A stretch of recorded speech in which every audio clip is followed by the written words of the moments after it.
solubility of gas in liquid and factor affecting, और इसके अलावा हेनरीज लॉ जो कि हम आज इसमें करेंगे। solubility of gas in liquid, देखिए सभी गैसेस जो होती हैं वो वाटर में मिक्स हो सकती हैं। वाटर में ऑक्सीजन भी प्रेजेंट होती है, ठीक है, और एयर में भी ऑक्सीजन प्रेजेंट होती है। तो हम सॉल्युबिलिटी कर रहे हैं कि जब हम कोई गैस को किसी लिक्विड में मिक्स करते हैं तो क्या होता है। जो सॉल्युबिलिटी होती है किसी भी गैस की एक पर्टिकुलर लिक्विड में, ठीक है, एक पर्टिकुलर लिक्विड में जो कि वॉल्यूम में ली जाएगा, और गैस भी, यानी कि पर्टिकुलर वॉल्यूम ऑफ लिक्विड में हमने गैस को डिसॉल्व करना है, जिससे एक सैचुरेटेड सॉल्यूशन बनेगा एक पर्टिकुलर टेम्परेचर पे। तो एक पर्टिकुलर टेम्परेचर और प्रेशर ऑफ 1 एटमॉस्फेयर पे, तो वो उसकी सॉल्युबिलिटी होगी। यानी हमने एक यूनिट वॉल्यूम लेनी है, उस यूनिट वॉल्यूम ऑफ लिक्विड में हमने गैस इन सी को डिसॉल्व करना है, तो एक सैचुरेटेड सॉल्यूशन को फॉर्म होगा। तो ये जो मेथड होता है, ये जो एक्सप्रेसिंग होती है, जो कंसंट्रेशन होती है, इसे एब्जॉर्प्शन कोफिशिएंट बोलते हैं गैस का, जिसे अल्फा से रिप्रेजेंट किया जाता है। अब इसमें क्या है, जो अगर मोलारिटी की फॉर्म में देखें, इन टर्म ऑफ मोलारिटी, तो क्या होगा। अब सॉल्युबिलिटी होगी है जो गैस की एक लिक्विड में एक पर्टिकुलर टेम्परेचर में, अगर उसे मोलारिटी की टर्म्स में देखें तो जो गैस को डिसॉल्व करते हैं पर लीटर ऑफ सॉल्वेंट में, तो सैचुरेटेड सॉल्यूशन बनेगा। गैस को हमने डिसॉल्व करना है पर लीटर ऑफ सॉल्वेंट में, जिससे एक सैचुरेटेड सॉल्यूशन बनता है। इसको हम मोल फ्रैक्शन की फॉर्म में लेते हैं, in term of mole fraction. Mole fraction जिसको XA से रिप्रेजेंट किया जाता है। तो फैक्टर इफेक्टिंग कौन कौन से फैक्टर होते हैं जो गैस जो हम डिसॉल्व करते हैं लिक्विड में, तो कौन कौन से फैक्टर इफेक्ट करते हैं। सबसे पहला होता है nature of gas and solvent, जो टेम्परेचर का और प्रेशर का इफेक्ट। सबसे पहला है नेचर ऑफ गैस, जैसे कि हाइड्रोजन, ऑक्सीजन, नाइट्रोजन वाटर में डिसॉल्व हो जाती हैं, लेकिन डिसॉल्व होके वो बहुत कम एक्सटेंड होती हैं, यानी बहुत कम डिसॉल्व होती हैं। लेकिन अगर हाइड्रोजन, ऑक्सीजन और नाइट्रोजन को छोड़ दें, कार्बन डाइऑक्साइड और HCl गैस जो होती है, कार्बन डाइऑक्साइड, HCl, NH3, ये ज्यादा सोल्यूबल होती हैं वाटर में हाइड्रोजन, ऑक्सीजन और नाइट्रोजन के कंपैरिजन में। और जो हाइड्रोजन, नाइट्रोजन और ऑक्सीजन है, ये इथाइल अल्कोहल में ज्यादा सोल्यूबल होती हैं, इथाइल अल्कोहल में। तो नेचर बहुत जरूरी है कि गैस का नेचर कैसा है और सॉल्वेंट कैसा है, ठीक है। तो ये बहुत ज्यादा इंपॉर्टेंट चीज होती है। नेक्स्ट है इफेक्ट ऑफ टेम्परेचर। टेम्परेचर का क्या इफेक्ट पड़ता है। देखिए जो सॉल्युबिलिटी होती है वो डिक्रीज होती है अगर हम टेम्परेचर को इंक्रीज करते हैं। क्यों, अगर हम सॉल्युबिलिटी डिक्रीज क्यों होगी, क्योंकि अब अगर आप किसी भी लिक्विड को, मान लीजिए आप वाटर को बॉईल कर रहे हो, तो क्या होगा, वाटर को बॉईल करोगे तो उसमें से वेपर्स निकलेंगे गैस के फॉर्म में, तो क्या होगा, सॉल्युबिलिटी डिक्रीज होती है। यानी जब टेम्परेचर इंक्रीज करते हैं तो गैस की सॉल्युबिलिटी डिक्रीज होती है। तो ये क्या है, जैसे कि जो हमारी ऑक्सीजन O2 जो होगी, वो ऑक्सीजन O2 और N2 दोनों सोल्यूबल होती हैं वाटर में, लेकिन स्मॉल एक्सटेंड करती हैं। और ये जो है ऑक्सीजन नाइट्रोजन के कंपैरिजन में ज्यादा सोल्यूबल होती है। जैसे अब अगर आपने गैस और सॉल्वेंट लिया है, उनको ऐड किया है, उनको जब इसमें टेम्परेचर देते हैं तो वो क्या होगी, वेपर्स में कन्वर्ट होगी, यानी कि गैस बाहर निकलेगी। इसका मतलब क्या है कि उसमें डिसोल्यूशन हो रहा है, गैस जो होती है वो लिक्विड से बाहर निकलती है। तो गैस का लिक्विड से बाहर निकलना एक एक्सोथर्मिक प्रोसेस होता है। Exothermic process gas plus solvent है, जिससे हमारे सॉल्यूशन प्लस हीट निकलती है, ठीक है। सॉल्यूशन प्लस हीट बनता है, उसको हीट करते हैं और फिर से गैस और सॉल्वेंट सेपरेट होते हैं। तो सॉल्युबिलिटी डिक्रीज होगी जैसे ही टेम्परेचर इंक्रीज होगा। ऑक्सीजन और नाइट्रोजन जो गैसेस होती हैं दोनों ही सोल्यूबल होती हैं, लेकिन ऑक्सीजन ज़्यादा सोल्यूबल होती है नाइट्रोजन के कंपैरिजन में, लेकिन दोनों की सोल्यूबिलिटी जो होगी वो डिक्रीज होगी अगर टेम्परेचर इंक्रीज होगा। थर्ड केस है कि इफेक्ट जो होता है वो प्रेशर का वो क्या होता है। ये बहुत इंपॉर्टेंट फैक्टर है। देखिए, सोल्युबिलिटी गैस की एक लिक्विड में इंक्रीज होती है अगर प्रेशर बढ़ता है। मान लीजिए एक चैम्बर लिया है जिसमें आपने एक सॉल्यूशन फेस लिया है, ये सॉल्यूशन है, इसके ऊपर वाटर के वेपर्स प्रेजेंट हैं क्योंकि आप इसे टेम्परेचर दे रहे हो, और साथ ही जैसे वाटर के वेपर से साथ ही आपने ऊपर इसके ऊपर एक वेट लगा दिया, ये इसका वेट है W1 वेट। इसमें ये क्या है, प्रेशर है पर्टिकुलर टेम्परेचर पे। गैस का फेस है, ये गैस फेस है, ये लिक्विड फेस है, ये सॉल्यूशन है, ये गैस है, बीच में आपने इसको क्रॉस नहीं होने दिया, उसके ऊपर वेट लगा दिया। तो यहाँ पे क्या होगा, ये हेनरीज लॉ होता है। ये क्या होता है, Henry's law, effect of pressure, जो बहुत इंपॉर्टेंट फैक्टर होता है।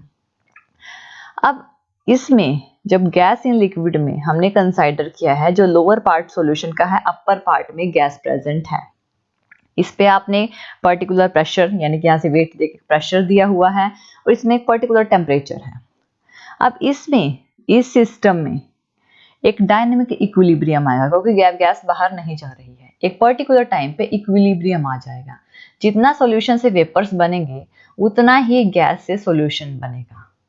तो एक पर्टिकुलर टेम्परेचर पे और प्रेशर पे इक्विलिब्रियम आ जाता है, यानी जितने वेपर्स बनते हैं उतना ही जो है लिक्विड बनता रहता है। ये होता है इक्विलिब्रियम।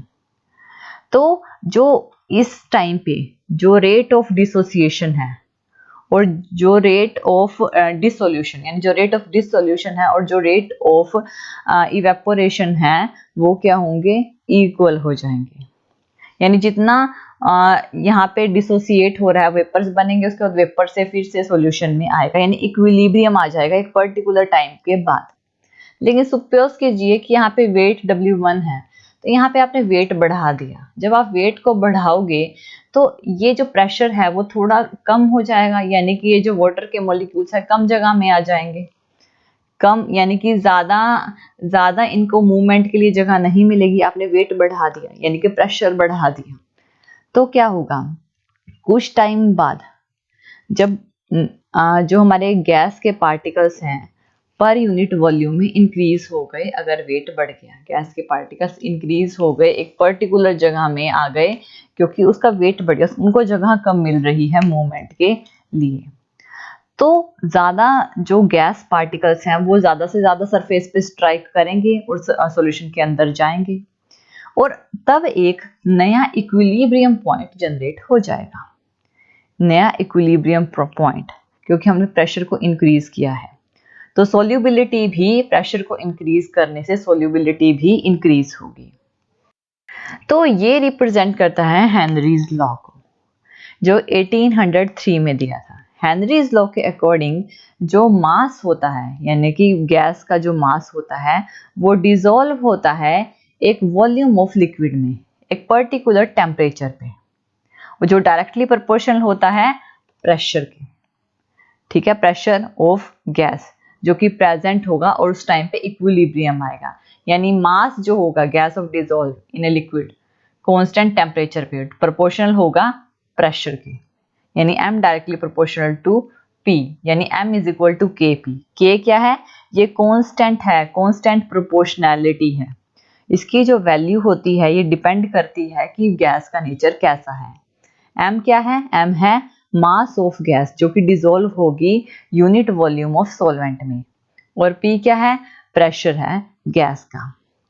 अब जो सोल्यूबिलिटी होती है गैस इन लिक्विड की, एक पर्टिकुलर टेम्परेचर पे वो डायरेक्टली प्रोपोर्शनल होती है जो प्रेशर होता है गैस का एक इक्विलिब्रियम पॉइंट पे एक पर्टिकुलर टेम्परेचर पे।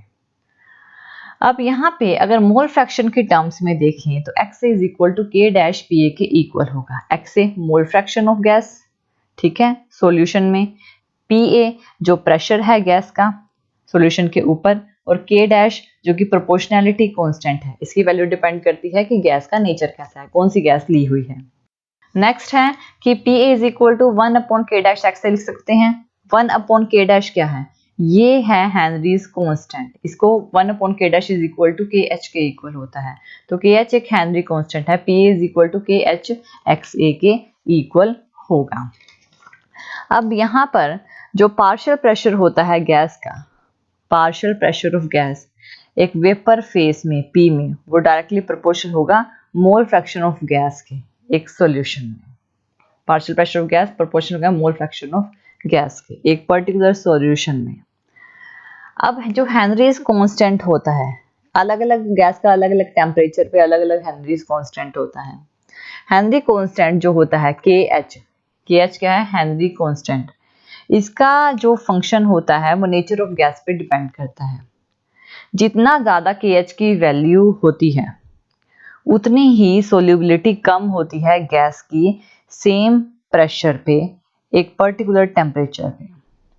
और अगर हम KH को इंक्रीज कर दें, अगर टेम्परेचर को KH को इंक्रीज कर दें, सोल्यूबिलिटी डिक्रीज हो जाती है अगर टेम्परेचर इंक्रीज कर दें सेम प्रेशर पे। अब इसकी लिमिटेशंस देख लेते हैं।